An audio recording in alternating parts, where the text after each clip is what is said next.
Warning, this podcast may contain bad language and Sight Village things that people may find offensive.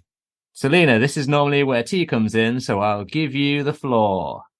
Okay, as in introducing the show? No, well, usually we have like a little comment. intro. Oh, like, you nailed that one of those. Yeah, sort of, but like a little bit more bouncy.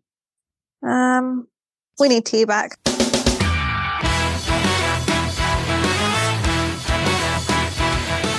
Welcome to Seesaw Podcast with your hosts T, Cleaves and Selina. Every week bringing some much needed balance and humour to brighten up what can sometimes be a dark, disabled world. Welcome back to the Seesaw Podcast. I've finally taken over from T on this, and I think this should be my part going forward. Are you going to do his bit like the cracked CD case of podcasting or something like that? Or the the broken eyes of, oh, he's here. Oh, no. Quiet. Come on, stats, bitches. Hello. She's just turned up and we definitely weren't slagging you off. You absolutely were, but I don't give a shit, frankly. Oh, you're wearing your Haas hat. Yeah. I'm also wearing my Haas hat, so this is lame. We're both wearing hats indoors, Selina. I don't even know what Haas is. What's a Haas hat? Haas is a Formula One team. Not a very good one. Oh, Haas, right. Okay, I'm with you now. T's just plugging in his headphone. Again, great podcasting this. Yeah. We've just done the intro. Seesaw, the missing presenter of podcasts. Really, you're just going to sit there and drink? Come on, we're live. That's thirsty. We're live. All right, let's quickly run through what we're all wearing. We're both wearing Haas hats, me and T. I've got this grey Vans t-shirt on with a little dove on my left tit, and then on the back it's got a skeleton with some side, I guess, and then black jeans. T, go. Jean shorts, a blue baseball t-shirt, and a red Haas hat. Nice. Selina, what pajamas are you rocking? I've got the sleepy pajamas on today, as in from Snow White and the Seven Dwarfs. Smart. All right, we need to get back onto Sight Village, people. Right. T, let's start with us. As soon as you've just got back, we're talking journeys. What was it like getting to Sight Village? All I can say is National Express are dog shit. It was fine. The actual, when we were actually on the coach, was fine. But no one knew their ear from their arsehole. Got there on time, told it was delayed. Coach then didn't show up at all. They said there was a problem, trying to get us another coach. And by the time that was here, the next bus had already arrived.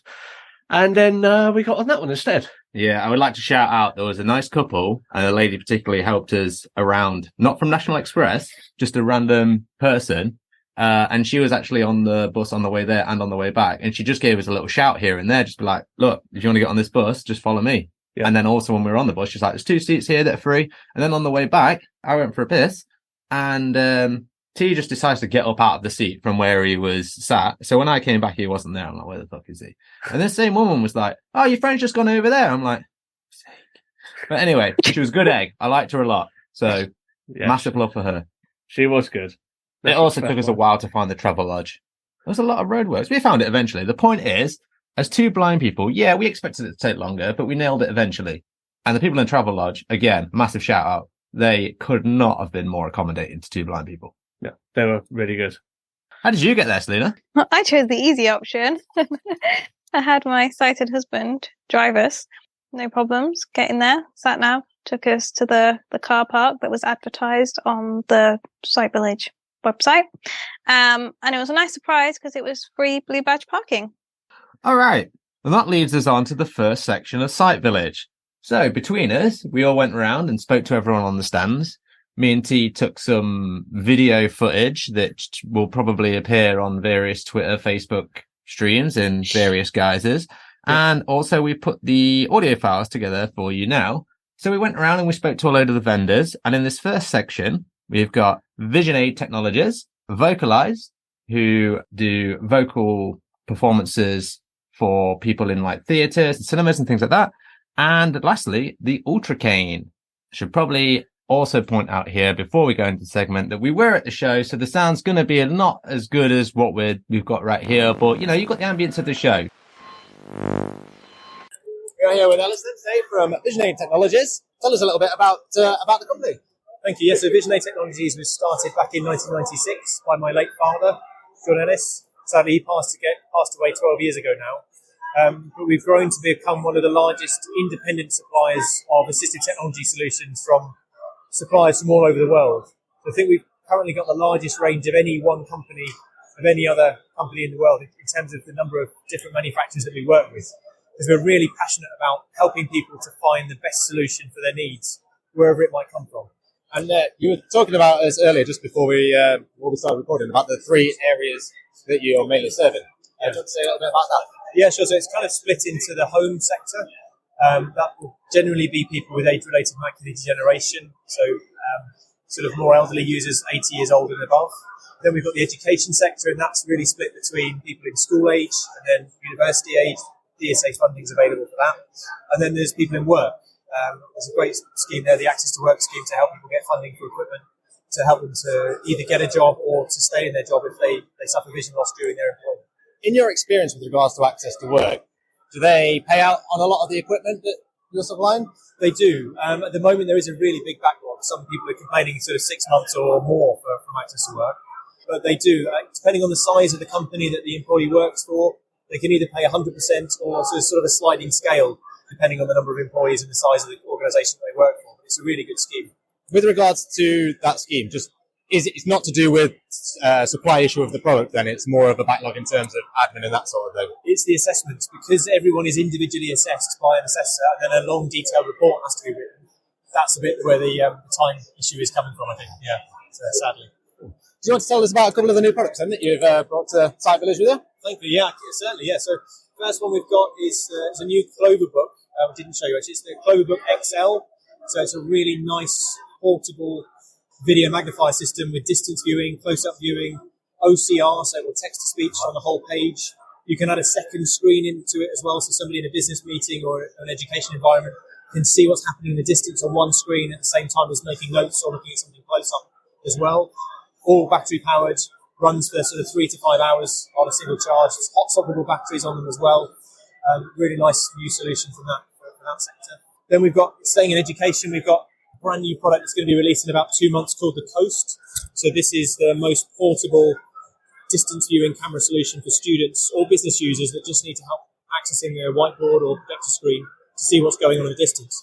It extends up, just connects via a single USB port to your computer, MacBook or Windows computer or Android tablet, and then gives you really good 4 megapixel quality live image from it, which is also stabilized the image as well. So really, really neat solution there. That's the Coast. We've also on the other side got the new Dot Pad. So that's a 2,400 pin refreshable braille display, which is designed really for tactile graphics. So education use, again, if you've got a maths course and you've got to look at graphs, geography course where you've got to look at reliefs or diagrams on things, really, really good. It completely changes the ability of people having to print out on swell paper and then feel from there. They can just do it in real time directly on the device.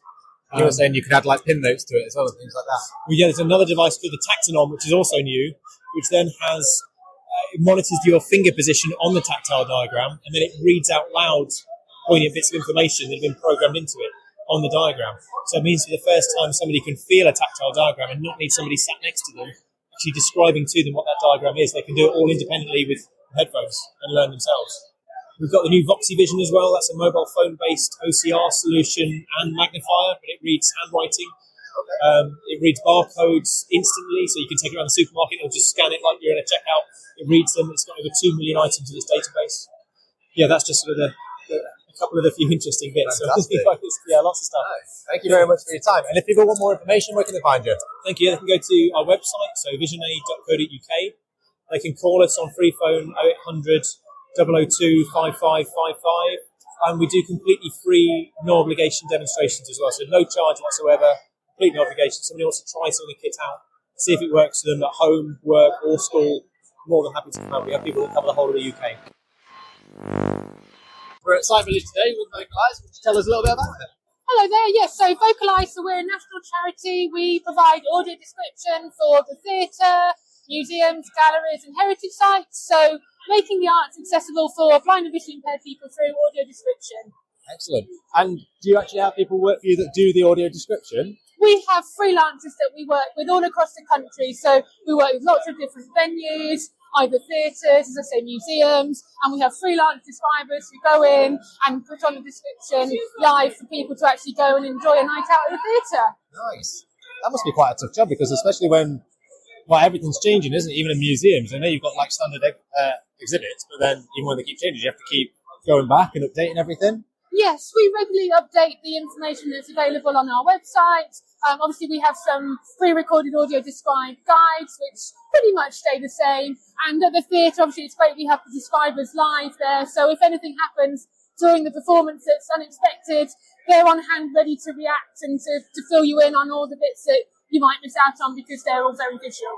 Excellent. And is this cross-country, this service? Yes, yeah, we operate all across the UK. So lots of London South East, but then, as I say, all across the UK as well. So we've done some work at the Edinburgh Festival, and yeah, all across the UK. Fantastic. And I mean, earlier on you took my email address so that I can know when those performances are coming up. If people want to get hold of you, where can they find you? Yeah, so our website, VocalEyes.co.uk, is full of lots of information. We send out a monthly email newsletter, which you can sign up to, and that gives a selection of what's coming up with audio description. As I say, all across the country, we have different sections for different regions. And we also send out a quarterly What's On guide. That you can either have as a large print, Braille, USB version, or again, you can get it all on our website. Fantastic. Thank you very much for your time. Brilliant. Thank you. So why is it you're here at Sight Village today? So we're here with the UltraCane, which is an electronic mobility aid used by people who are blind or visually impaired, and it uses ultrasound to detect obstacles in your forward back and at chest and head height also. So if I'm the person using the cane, how does it work for me? Well, basically, if you've already had mobility training, mobility and orientation training, you'll be used to using a long white cane, in which case then you can start to use something like this, which detects obstacles well in advance of you actually walking into them. So using this avoids all the obstacles that you would normally walk into and then move around. So basically, it's something like having an electronic guide dog. So it'll guide you around the obstacles without you having to actually walk into them, which is a huge benefit for any blind or visually impaired person. How does that person using the cane know that the obstacle's there? Because as they're using it, they've got their thumb positioned over both the tactile buttons. The UltraCane has two sensors, as I've already mentioned, and they will send out ultrasound. And as the ultrasound detects the obstacle ahead of them, the echo from the obstacle bounces back into the UltraCane and causes the buttons to vibrate. The nearer they are to the obstacle, the more the buttons will vibrate. And basically, the UltraCane will start detecting it 2 meters away. And at that point, you'll just feel a gentle vibration under your thumb. The nearer you get to it, the more it vibrates. But the whole point of the UltraCane is, as soon as you feel the slight vibration at 2 meters away, you then have to start thinking about a way to get around the obstacle. And you do that by sweeping the cane to the right or to the left of the obstacle until you don't feel any vibration. And then you know you have a clear path. When I was using it just then, obviously I was used to using a normal cane, and we spoke briefly about you offering training for the UltraCane. Yes. How does that work basically? Do you come out, is that part of when you get the cane, it's No, part of the package? not everybody knows whether they want to have an UltraCane or not. It's not for everyone, just like a guide dog's not for everyone. So what we tend to do is we will come out and do a demonstration with somebody. So we will walk on their route with them. So it's a route that they know very well, that they use their normal cane on. And then we'll show them the difference of using the UltraCane as opposed to a normal white cane. And we walk the same route with them. And then on the way back, we then alternate the route. And we look for things like overhanging trees or brambles sticking out of hedges or posts, bollards, bus stations, bus stops. Anything that we can find as an obstacle, we will then walk around that obstacle or walk towards those obstacles with the user of the UltraCane to show them the different techniques that they can use to actually avoid it rather than walking up into it. Excellent. What would be the sort of costs involved if we wanted to get one? So an UltraCane, the cost of an UltraCane is £540. The training is absolutely free, so you don't have to pay for us to come out and give you some training. And also, we service the UltraCanes and repair them for the life of the UltraCane. So if you have a problem with an UltraCane that you've purchased, or if you want it servicing, then you just send it back to us and we will repair it free of charge. We'll service it free of charge because we know our product now and we want to make sure that everybody benefits from it. We don't want them thinking they've got to shove it in a cupboard out of the way if it's not working as it should do for whatever reason. So anybody, any customer that has bought them in the past, they know to send it back to us and we will look after it for them and make sure it's working as it should do. Fantastic. And if people want to get hold of you or want more information about UltraCane, where can they find you? They can find us on our website, which is ultracane.com, or they can give us a telephone call on 07496 522 033. And we're based in North Yorkshire, and these are all made here in the UK, up in North Yorkshire where we're based. That's great. Thank you very much for your time. Thank you. And we are back. So let's just say we all got to Sight Village. How did everyone, not literally find it, but figuratively find the event in terms of, the actual where it was hosted, what was going on, all that kind of stuff? You go first, because I've been before, but albeit quite a long time ago. What were your first thoughts? We went for the 2 days and then very quickly realised at the end of the first day / beginning of the second day, we probably could have smashed this out in a day. Yeah. It would have been a long day, but we could have done it. In terms of the actual venue, I didn't mind the venue. I thought it was relatively easy to get around. One thing that I did find quite weird, as a visually impaired person, the backdrops of the stands, like all the boards that you have at the back, the exhibition boards, a lot of them weren't very easily readable for someone with a visual impairment. I appreciate that people like different things on different backgrounds and stuff like that, but a lot of them didn't really stand out that much. A lot of them were a bit bland. Some of them were great, like VisionAid, great. I could see that from a mile away. But you're right, like even things like UltraCane, who we just heard from, it was like UltraCane, little logo, and then it's like 5 paragraphs of what it is. I'm like, that's in like 0.14, 0.16. That's firstly too much for a poster. You don't need all that information. I was like, no one's reading that. It's tiny. Other than that, the venue was all right. Yeah. What did you find about it, Celia? I don't know. This was a new venue for Sight Village this year. So it was the first time that they were using the East Side rooms. I said I've not been for a very long time, but I found it a lot smaller spatially. Whether it was or not remains to be seen. Just it felt smaller. I felt like they needed more going on. There's definitely been more going on in previous years with demo dogs from Guide Dogs, and my friend was telling me about some audio shooting you could do before. And I don't think British Blind Sport were even there this year. No, that's one of the main charities. I know Global UK were, but they just needed a bit more interaction, like interactive things to do. It was very just going round stand to stand. There were seminars you could attend, but I felt like it's got so much more potential. It could have been better than what it was. I did feel like some of the aisles were a bit closer together than others. I mean, the stands were, as you would expect from an exhibition, they're quite close together, but sometimes you would walk past one accidentally if there was like 2 small stands together. Again, probably down to the presentation of the people that were at the stand with their boards not standing out. I'd argue that's on them a little bit. But yeah, I agree. I was expecting a bit more interaction in terms of things to do. Guide dogs, what a rip. I mean, was there even a guide dog there? They were all about that kids thing this year, which fair enough. I appreciate they offer a lot of services for kids, but where's the guide dogs to pet? Well, there were loads of guide dogs there, but they were actual people's guide dogs. Like, guide dogs were the ones who didn't bring guide dogs, ironically. Well, in that case, let's hear from some of the vendors. Coming up now, we're going to hear from Look. Obviously, we mentioned about them a lot on the show before because I'm a mentor for them, and we've had a couple of mentors as guests, Naki and Ellie. Also got Starboard Hotels, who have bought out RNIB Hotels. So they have a couple of hotels, one in Windermere, I think, one in Teignmouth, visually impaired friendly. And finally, we've got Access to Work Solutions, who will help you with your access to work troubles. Here they are. So we're here at Sight Village, and we're here with Ruth from Look. If you'd like to tell us a little bit about Look. Okay, yeah, so Look, it's a small national charity supporting children and young people and their families. And all the families involved with Look have got a child with a visual impairment. Sometimes one of the parents or both the parents do as well. It sort of varies from family to family. And the big service that we offer, the main service at Look, is the Peer Mentor Project. And we've got an amazing team of peer mentors. They're all aged over 18. They've all got lived experience of visual impairment themselves, and they come from a real range of backgrounds, whether it's working, studying, volunteering, and they represent a real spectrum of visual impairment within the mentor team. And then we connect them with young people aged 11 through to 29 for one-to-one peer mentor support. That's our biggest service.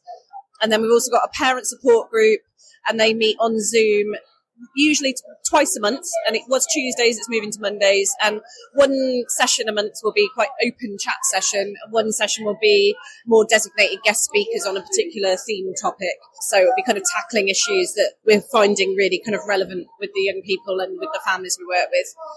And when people become a mentor, how does that process work? Is there training involved? Or? Yeah, so there's quite a big application form, which I know is a bit of a debated topic in the volunteering world, but we find that the application form really kind of helps us get to know on paper what that individual is all about, what their background is, and it helps kind of us capture that information from the get-go.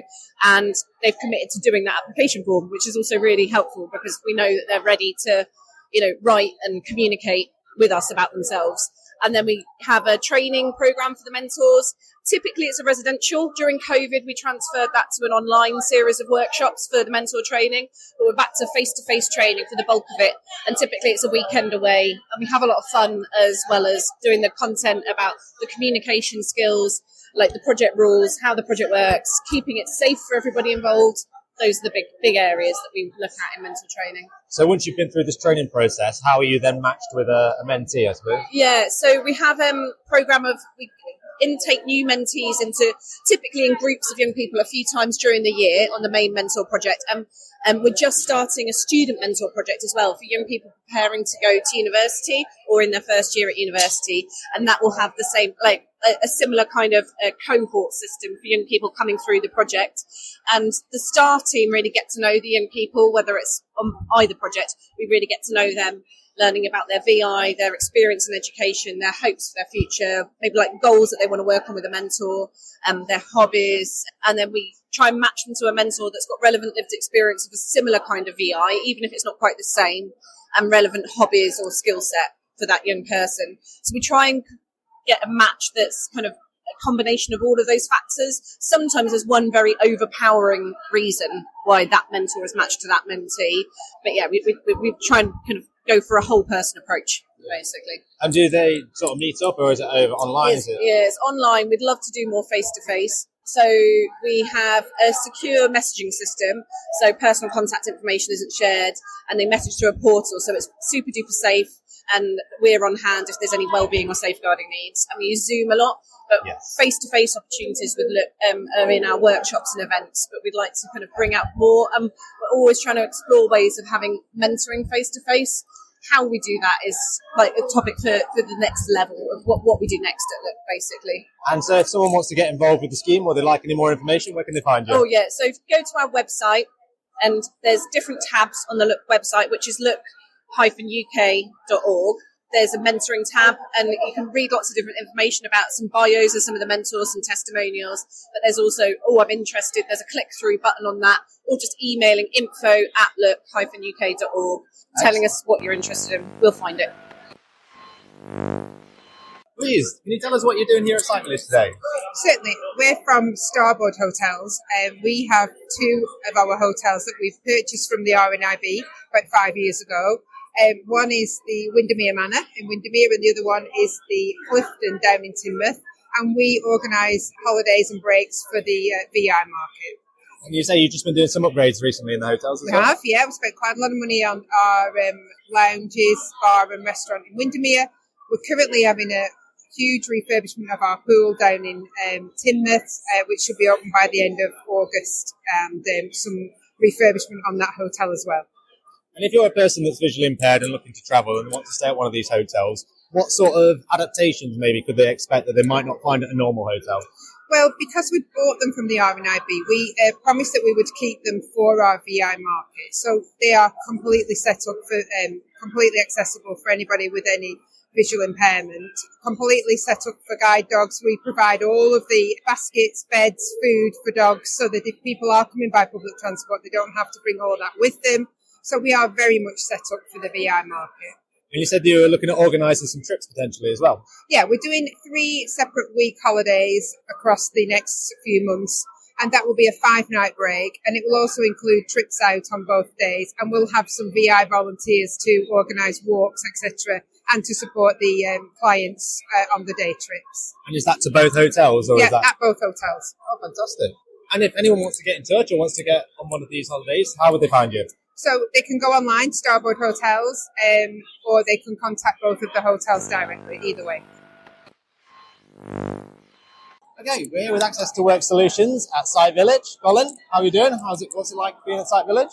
It's very good. I'm very surprised at how busy it is today. And you've got quite massive knowledge with regards to Access to Work.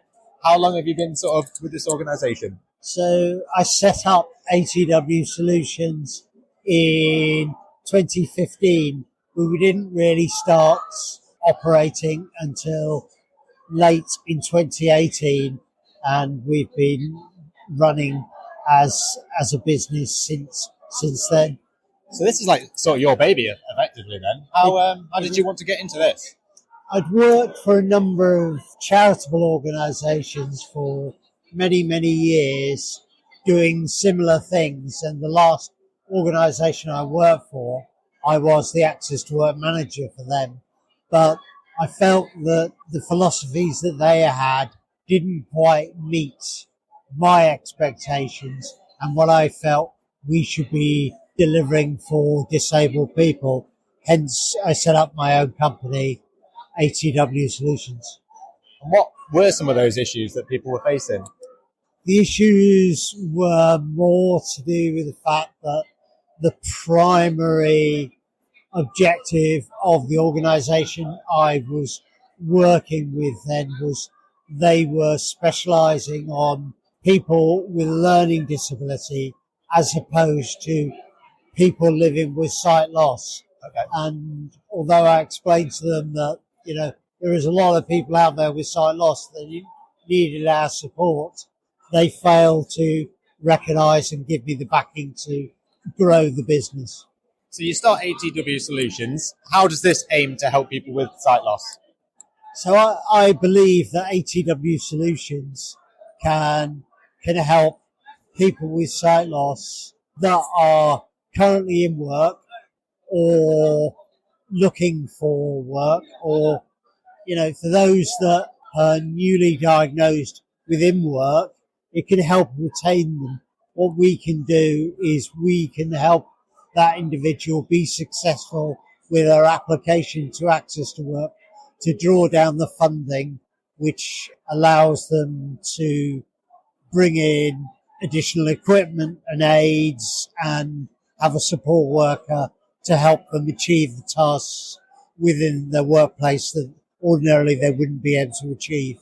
Awesome. And with regards to things like payments, for example, if someone, I don't know, they take a taxi to work and it's taking forever for Access to Work to pay them back out for those expenses, can you help on that side of things as well? We can't help fiscally in as much, but there are a number of suggestions that I can make for individuals to minimise the burden of laying out huge amounts of money whilst they're waiting for Access to Work to reimburse them. And just lastly then, before we top off, if someone wants to use the service, whereabouts can they find you? Okay, so first and foremost, people can find us online at www.atwsolutions.co.uk. We also have a Facebook, Instagram and Twitter page, and the links to those to that social media is on our website. Alternatively, you can call us on 0203 838 5063. And we're back. Yeah, really interesting there. I think my biggest takeaway from all those three was Access to Work. If you are listening to this, and I hope you are, if there has to be an organisation that's purposely made to deal with the fact that your systems are shit, maybe you should be fixing your systems. They do good work, but if Access to Work actually was what it was supposed to be, there would be no reason for ATW solution. That's true. Also, I'd like to point out, but look, not only is Selina a member and we've had members on the show, you signed up and I signed up. Yay! Yep. Yeah. Yay. Welcome to the Look podcast, including Look. We in no way are associated with Look, just in case they want to remove all traces of being around us. I would. Right. That is it for part 1 of this Sight Village special. We are going to roll it into next week, where again, we've got more people from the exhibition, and we're going to say a little bit more about what went down there. See you later, alligator. Thank you for listening to Seesaw Podcast. Your feedback and comments mean a lot to us, so if you'd like to get in touch, you can do so in the following ways. You can find us on Twitter at Seesaw Pod, Facebook, Instagram and YouTube at Seesaw Podcast, and you can also join us at seesawpodcast.com. Remember to like, rate, review and share with a friend.